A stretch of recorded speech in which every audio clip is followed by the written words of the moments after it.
Welcome to Safe Space, where life questions are talked about from Christian perspectives. Thank you for tuning in. Paul's letter seems easy enough to understand, but we often become confused and perplexed when we come to what Jesus has to say and how he says it. This Christmas special, Safe Space, is revisiting the person of Jesus and his parables. And we have Reverend Dr. Yong here with us on this topic to talk about the book of Jesus and his parables and a little surprise for us later on. Reverend Dr. Yong is currently a lecturer in New Testament Studies and Director of Postgraduate Studies at Seminary Theology, Malaysia, Seremban.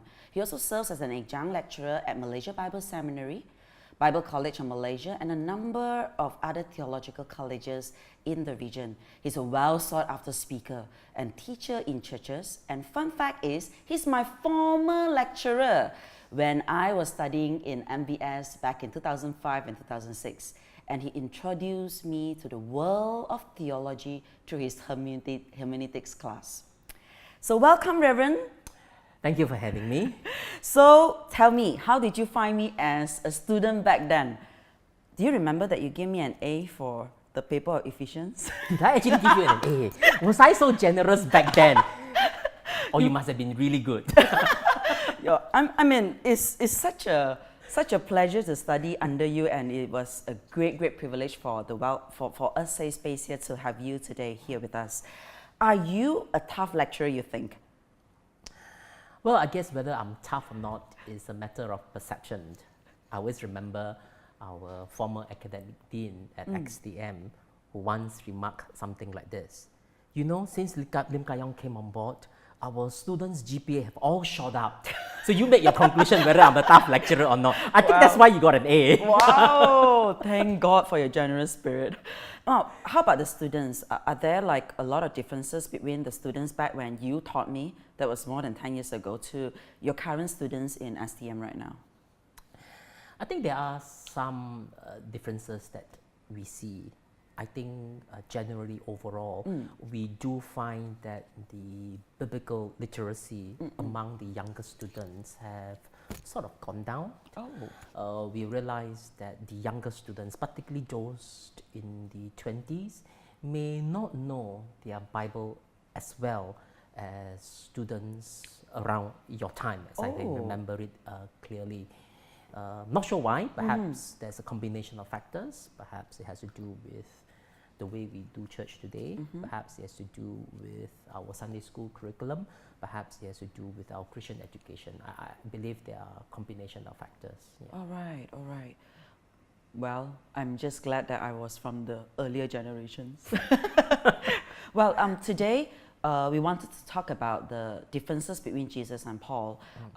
We want to look at their context, see if there are any differences. Generally, do you think that churches, and in our local context, Malaysian churches here, tend to emphasize more on Jesus or speaks or takes more from Paul? I mean, I personally normally hear about Jesus, all the gospel accounts being preached, only during 2 seasons in the calendar, which is the Advent and the Lent. And a normal time for the rest of the year, I hear more of the word justification by faith than the Sermon on the Mount or the Kingdom of Heaven, which is spoken by Jesus. So what are your comments about this? I guess it also depends on churches. Some churches tend to focus a lot on New Testament, that I'm aware, and some just focus on topical topics throughout the whole year, and some hardly preach from the Old Testament. And how many times do we hear sermons on Leviticus from the pulpit? How many times do we hear sermon from Lamentations from the pulpit? How many times do we hear sermons on the minor prophets? Or how many times do we actually hear a series of sermons that take us through the entire book of Genesis? We hardly hear that, but we generally do hear more sermons on the New Testament generally. And it cut across all the churches, that at least those churches that you know, right? And that you go and preach and teach. Yes, I would probably think that is quite common, particularly among the evangelical churches. Okay. And why was the reason? I mean, like, was Paul easier to to talk about than Jesus?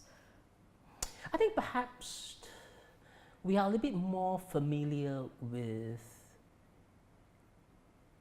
Paul's Gospels. We're more familiar with the theme like justification by faith.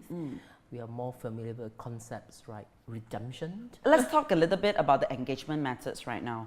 Yeah, the different methods that Paul and Jesus engage their audience. Jesus' way of engaging with the Jews, which is his primary audience, were through storytelling. He tells stories to convey his message on God's kingdom. Was that Jesus being relevant to his Middle Eastern context? Were stories more appealing in the first century Judaism?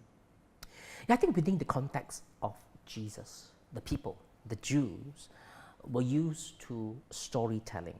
After all, their culture was based on oral tradition, and they passed down biblical events, stories of the Bible through storytelling. They passed down storytelling from one generation to another. I mean, just take a look at the Passover. The way the Jews celebrate the Passover is a great storytelling festival. It's a great storytelling celebration where the youngest member of the family would always ask the father or the host, why is tonight different from any other night? So the father is then obligated to tell the story of the Passover from the biblical narrative.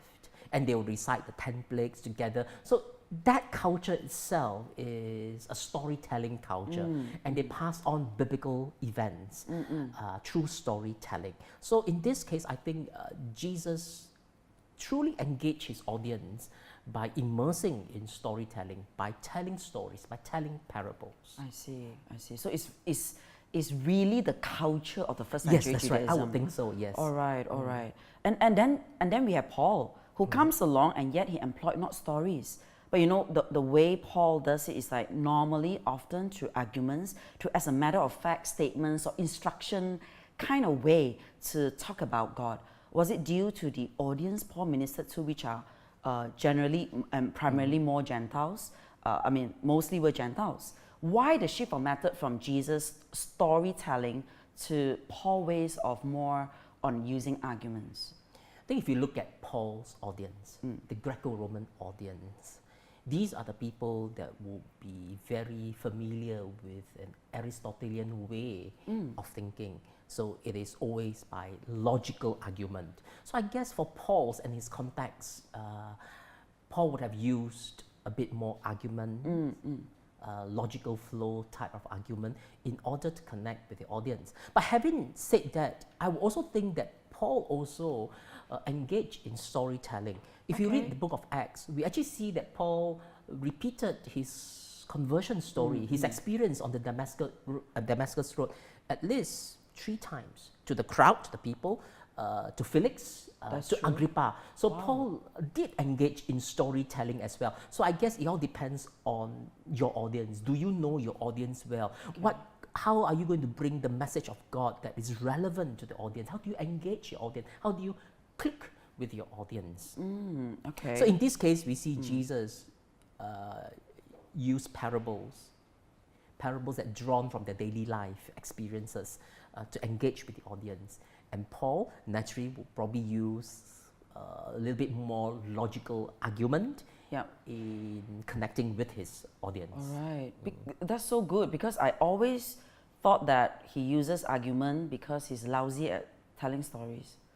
I think Paul is great in storytelling. I remember the incident in Acts where he told his story, and that stirred up the crowd, and the crowd launched an attack on Paul. So I think he's a great storyteller too. Yeah, okay. And especially to do with stories of how, like you said, his own conversion stories, isn't it? It's like a testimony and something that he has felt and experienced, and therefore he told it to the audience, Okay, great.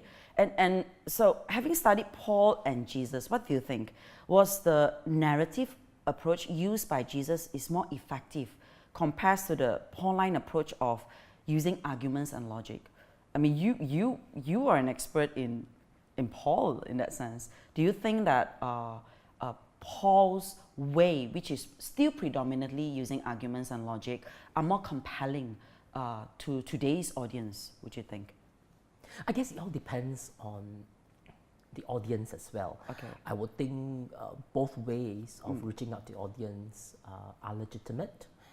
And what is interesting in Pauline scholarship in recent years, there is an interest in the narrative approach to Paul. That was what I attempted to do when I was working on my PhD, is to use a narrative approach to study on Paul's sufferings. And this has become quite central in New Testament studies recently. And interestingly, in the recent years, there's also a new commentary series introduced by Zondervan called the Story of God Bible Commentary. And the whole idea of this commentary is to bring the narrative approach, the storytelling approach right to the center of how we engage with Scripture. I particularly like this series of commentary, and where what they were trying to do was to look at the particular passage of Scripture and how this particular passage of Scripture fits into the grand narrative of God that is found through the Bible. And I find it particularly engaging. Okay. And I like the format. They start